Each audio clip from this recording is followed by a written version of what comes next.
श्रीमद्भागवते महापुराणे तृतीयस्कन्धे अथ द्वितीयोऽध्यायः।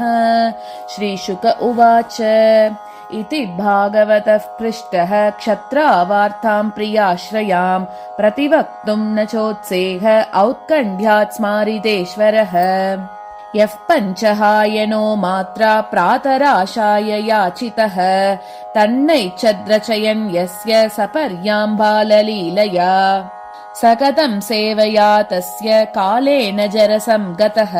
पृष्टो वार्तां प्रतिब्रूयाद् भर्तुः पादावनुस्मरन् स मुहूर्तमभूत् तूष्णीं कृष्णाङ्घ्रिसुदया भृशं तीव्रेण भक्तियोगेन निमग्नः साधु निर्वृतः पुलगोद्भिन्न सर्वाङ्गो मुञ्चन्मीलदृशा शुचः पूर्णार्तो लक्षितस्तेन स्नेहप्रसरसम्प्लुतः शनकैर्भगवल्लोकान् नृलोकं पुनरागतः विमृज्य नेत्रे विदुरं प्रत्याहोद्धव उत्स्मयन्। उद्धव उवाच कृष्णद्युमणिनिं लोचे गीर्णेष्वजगरे नः किं नुनः कुशलं ब्रूयां गदश्रीषु गृहेष्वहम् दुर्भगो भतलोकोऽयं यदवो नितरामपि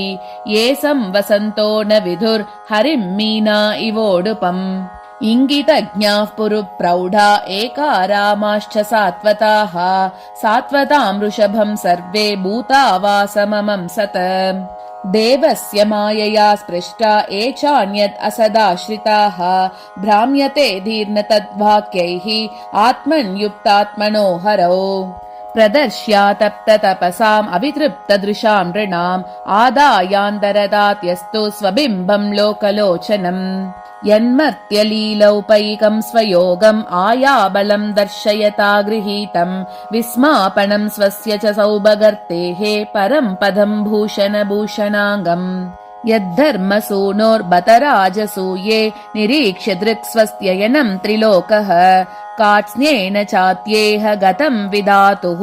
अर्वाक्सृतौ कौशलमित्यमन्यत यस्यानुरागप्लुतः सरास लीलावलोक प्रतिलब्धमानाः व्रजस्त्रियो दृग्भिरनुप्रवृत्त दियोवतस्तुः किल कृत्यशेषाः स्वशान्तरूपेषु इतरैः स्वरूपैः अभ्यर्थ्यमानेषु अनुकम्पितात्मा परावरेषु महदंशयुक्तः ह्यजोऽपि जातो भगवान् यथाग्निः मां खेदयत्येतदजस्य जन्म विडम्बनं यत् वसुदेवगेहे व्रजे च वासोरिभयादिव स्वयं पुराद्व्यवात्सीत् यदनन्दवीर्यः दुनोति चेतः स्मरतो ममैतद् यदाह पादौ अभिवन्द्य पित्रोः ताताम्बकंसाद् उरुशङ्कितानां प्रसीदतं नो कृतनिष्कृतीनाम्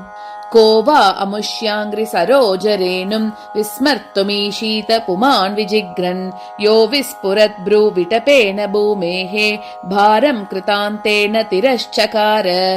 दृष्टा भवद्भिर्ननु राजसूये चैत्यस्य कृष्णं विशतोऽभिसिद्धिः यां योगिनः संस्पृहयन्ति सम्यग् योगेन कस्तद्विरहं सहेत तथैव चान्ये नरलोकवीरा य आहवे कृष्णमुखारविन्दं नेत्रैः पिबन्तो नयनाभिरामं पार्थास्त्रपूथाः पदमापुरस्य स्वयं त्वसां यातिशयस्त्र्यतीशः स्वराज्यलक्ष्म्याप्तसमस्तकामः बलिं हरद्भिश्चिरलोकपालैः किरीटकोट्येडितपादपीठः तत्तस्य कैङ्कर्यमलम्बृतान्नो विक्लावयत्यङ्ग यदुग्रसेनं तिष्ठन्निषन्नं परमेष्टिदिष्णे न्यपोदयद्देव निदारयेति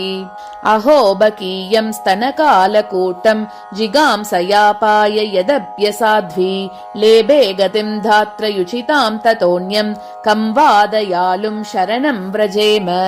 मन्ये सुरान् भागवतां स्त्र्यदीशे संरम्भमार्गाभिनिविष्टचित्तान् ये संयुगे चक्षततार्क्ष्यपुत्रम् अंसे सुनाभायुतमापतन्तम् वसुदेवस्य देवक्यां जातो भोजेन्द्रबन्धने चिकीर्षुर्भगवानस्याः शमजेनाभियाचितः ततो नन्दव्रजमितः पित्रा कंसात् विबिभ्यता 11 समास्तत्र गूढार्चिः सबलो वसत् परीतो वत्सपैर्वत्सां शारयन् व्यहरद्विभुः यमुनोपवने कूजद् द्विजसङ्कुलिताङ्घ्रिपे कौमारीं दर्शयंश्चेष्टां प्रेक्षणीयां व्रजौकसां रुदन्निवह सन्मुग्ध बालसिंहावलोकनः स एव गोदनं लक्ष्म्या निकेतं सितगोवृषं चारयन् अनुगान् गोपान् रणद्वेनुररीरमत् प्रयुक्तान् भोजराजेन मायिनः कामरूपिणः लीलया व्यनुदत्तांस्तान् बालः क्रीडनकानिव विपन्नान् विषपानेन निगृह्य भुजगाधिपम् उत्ताप्यापाययत् गावः तत्तोऽयं प्रकृतिस्थितम् अयाजयद्गोसवेन गोपराजम् द्विजोत्तमैः वित्तस्य चोरुभारस्य चिकीर्षन् सद्व्ययम् विभुः वर्षतीन्द्रे व्रजः कोपाद् भग्नमानेदि विह्वलः गोत्रलीलातपत्रेण त्रातो भद्रानुगृह्णता शरच्चशिखरैर्मृश्चं मानयन् रजनीमुखम् गायन् कलपदम् रेमे स्त्रीणां मण्डलमण्डनः इति श्रीमद्भागवते महापुराणे तृतीयस्कन्धे विदुर उद्धव संवादे 2. अध्यायः।